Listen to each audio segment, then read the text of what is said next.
तो आज हम पढ़ेंगे काजू। काजू का वनस्पतिक नाम क्या है? Anacardium occidental. जो इसका क्या है वनस्पतिक नाम हो गया एनाकार्डियम ऑक्सीडेंटल, जो है वनस्पतिक नाम यानी बोटनिकल नेम हो गया। एनाकार्डियेसी कुल का है पौधा है, यानी फैमिली इसका क्या है एनाकार्डियेसी।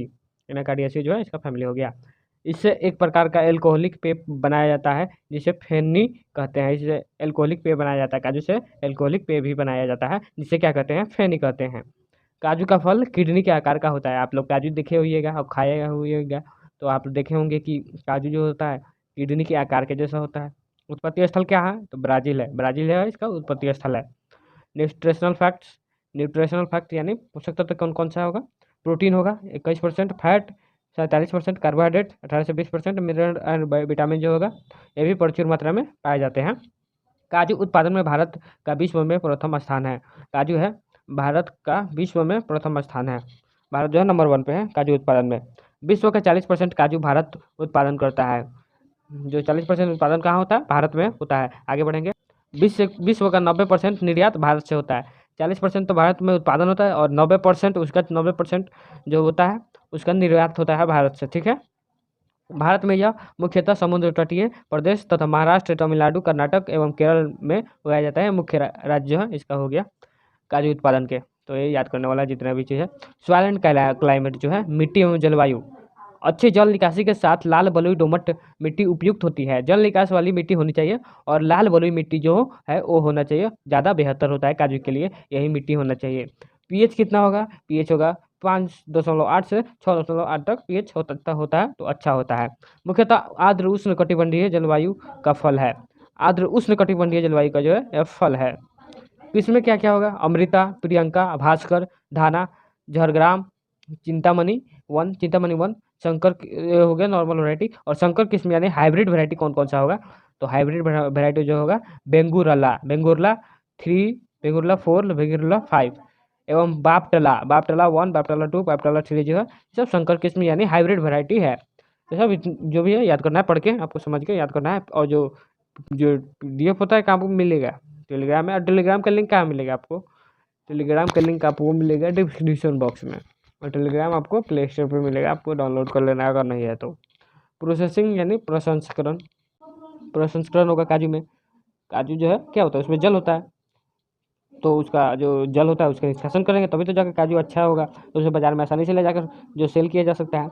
काजू का प्रसंस्करण कई चरणों में किया जाता है, यानी प्रोसेसिंग कई चरणों में किया जाता है। चलिए आगे देखते हैं कौन कौन सा चरण है। तो क्या क्या करते हैं?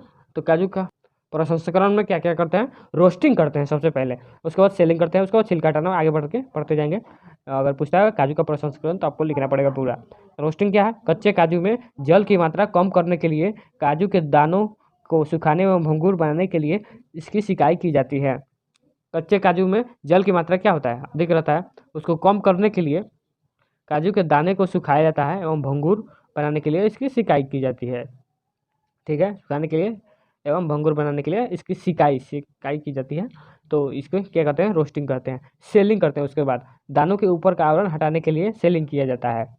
दाने को ऊपर का आवरण हटाने के लिए जो ऊपर का जो होता है छिलका हटाना। उसके बाद क्या करेंगे? छिलका को हटाना है। काजू के दानों पर पतले भूरे रंग का छिलका रहता है जिसे छिलकर हटाया जाता है, जो काम लायक नहीं हो सकता, खाने लायक नहीं हो सकता, काम लायक हो या ना हो। श्रेणीकरण, आप श्रेणीकरण करेंगे छिलका हटा दिए तो। ग्रेडिंग करेंगे यानी दानों के आकार एवं गुणवत्ता के आधार पर निर्यात एवं बाजार के लिए 25 वर्गों में श्रेणीकरण किया जाता है। 25 वर्ग यानी दानों का आकार एवं गुणवत्ता यानी क्वालिटी को देखकर उसे अलग अलग किया जाता है निर्यात एवं बाजार के लिए। ठीक है, 25 वर्गों में श्रेणीकरण जो है किया जाता है, 25 वर्गों में। पैकिंग, श्रेणीकरण के बाद विभिन्न पैकेट में पैकिंग की जाती है। जब उसका श्रेणीकरण कर लेंगे, पहले क्या करेंगे? रोस्टिंग करेंगे। रोस्टिंग करने के बाद यानी उसमें सिकाई कर देंगे, उसके बाद सेलिंग कर देंगे। जो होता है दाने के ऊपर का आवरण हटा देंगे यानी सेलिंग कर देंगे। उसके बाद छिलका हटा देंगे, पतले भूरे रंग का जो छिलका होता है उसे हटा देंगे। उसके बाद क्या करेंगे? श्रेणीकरण करेंगे, यानी जो जैसा होगा क्वालिटी होगा उसके हिसाब से अलग अलग कर देंगे। ठीक है।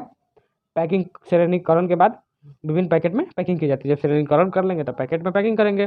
पैकिंग करके क्या करते हैं? पैकिंग करके उसे सेल कर देते हैं। उसके बाद क्या करेंगे? काजू के प्रसंस्करण के दौरान 2 अन्य उत्पाद भी प्राप्त होते हैं। कौन कौन से 2 अन्य उत्पाद है? तो 2 अन्य जो है, एक है काजू नट सेल द्रव्य जो हो गया, इसका शॉर्टकट हो गया, और एवं सेल चारकोल दूसरा प्राप्त होता है, जिसका उपयोग पेंट, वार्निश, बहुलक उद्योग तथा ईंधन के रूप में किया जाता है। इसी के 2 प्रकार का चीज़ हो जाता है। काजू के संस्करण के दौरान 2 चीज़ें निकलती हैं। इसे पढ़ के आप समझ सकते हैं।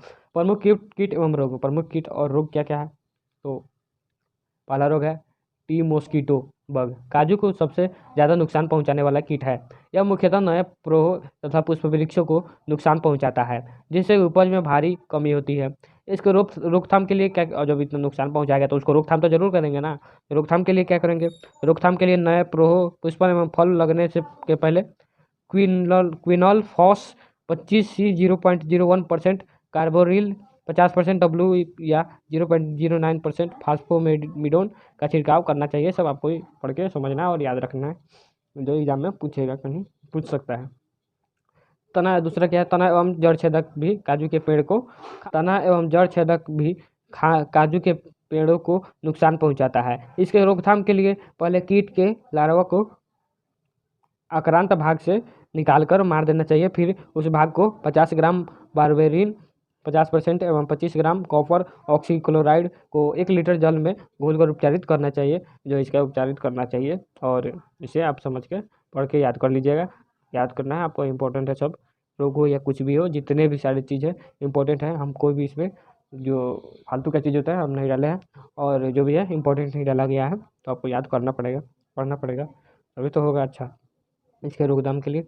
और बाकी जो PDF है आपको टेलीग्राम में मिल जाएगा, और टेलीग्राम का लिंक कहाँ मिलेगा? आपको डिस्क्रिप्शन बॉक्स में मिल जाएगा। वहाँ से जुड़ जाइएगा लिंक पे क्लिक करके, और आपको वहाँ से PDF मिल जाएगा। बाकी आप चैनल पर नए तो चैनल को सब्सक्राइब कीजिए, वीडियो को लाइक कीजिए, और अपने दोस्तों के पास शेयर कीजिए जो जो पढ़ना चाहते हैं एग्रीकल्चर, IC एग्रीकल्चर जो 12th है वही दीजिए। ठीक है, मिलते हैं अगली वीडियो में, तब तक के लिए बाय।